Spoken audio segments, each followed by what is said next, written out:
Outside, even through the shut window pane, the world looked cold. There seemed to be no color in anything except the posters that were plastered everywhere. In the far distance, a helicopter skimmed down between the roofs and darted away again with a curving flight. It was the police patrol snooping into people's windows. The patrols did not matter, however. Only the thought police mattered. 176 million security cameras guard the streets of China. Much like the thought police in George Orwell's classic novel 1984, their mere presence reminds citizens to keep their noses clean. Let's face it, technology is amazing.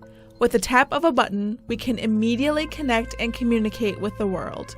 However, as fun as this brave new world can be, there are rules, and these rules are meant to protect the users from getting into serious trouble, such as Europe's General Data Protection Regulation that seeks to protect individual rights and bridle large corporations' online activity.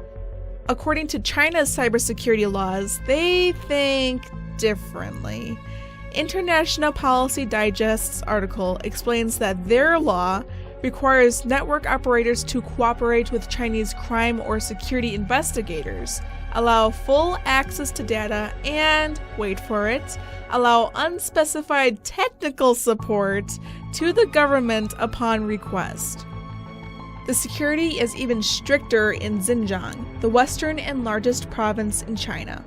It is also home to a Turkic minority group.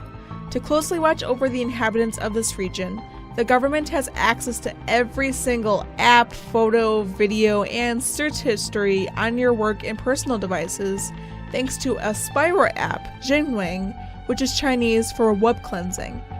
And when I say everything, I mean everything.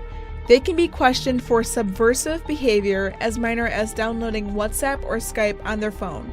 This upholds Xinjiang's reputation for communications security. Nothing comes in and nothing comes out. There are even reports of mass detention centers and new surveillance systems growing in numbers. The government spent an extra $3 billion building these security measures in Xinjiang alone. China's police plan to spend about $30 billion on this project in the future. Some suspect these new buildings and technology, despite the ginormous budgets, serve as a security theater, which is a public display of oppression and control to intimidate citizens. This high amount of high-security technology may sound secure, but it's not. A Chinese cybersecurity firm disclosed at least 468 MongoDB servers have been exposed to the unfiltered internet after security researchers started reporting them. So, thanks to some sloppy engineering, anyone with an internet connection has access to these databases. On top of this, China is currently perfecting a huge network of digital espionage to control your very reputation that will hinder democracies worldwide. Enter the social credit system.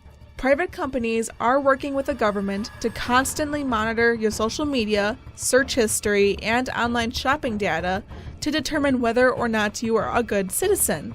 For example, if you purchase items the regime likes, such as diapers, your credit score goes up. If you're more of an alcohol or video game type of person, expect it to plummet. This system is an effective method of convincing citizens to uphold the regime's values throughout their daily lives and to put an end to rebellious, free-thinking behavior.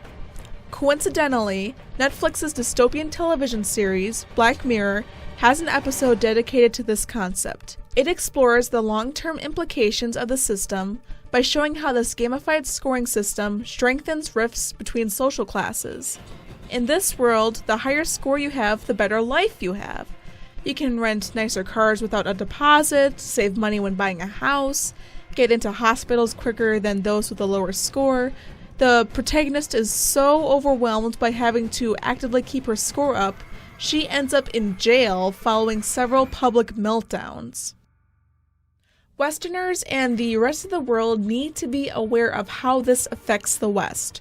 By exercising soft power, China's state-run media companies are increasingly integrating themselves into Western news and media by utilizing aid, cultural programming, and the media to nudge foreign governments into making policies favorable towards the Communist Party. For example, let's talk about how Blizzard, an American video game company, got caught up in this mess. On October 5th, an esports competitor shouted, "Liberate Hong Kong, revolution of our age," in Chinese while wearing a gas mask during a post-match interview. In response, Blizzard stripped him of his prize money and banned him from participating in competitions for 6 months. The 2 interviewers who spoke with and supported the competitor were also fired.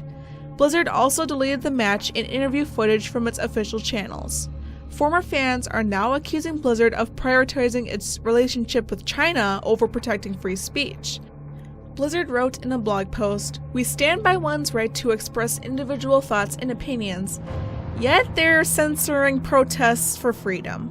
Although civil liberties groups like the ACLU and Westerners are horrified by these authoritarian measures, many Chinese citizens welcome the system.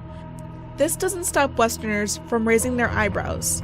An article from the New York Times titled "China's Surveillance State Should Scare Everyone" asks, is it ethical for private companies to assist in massive surveillance and turn over data to the government?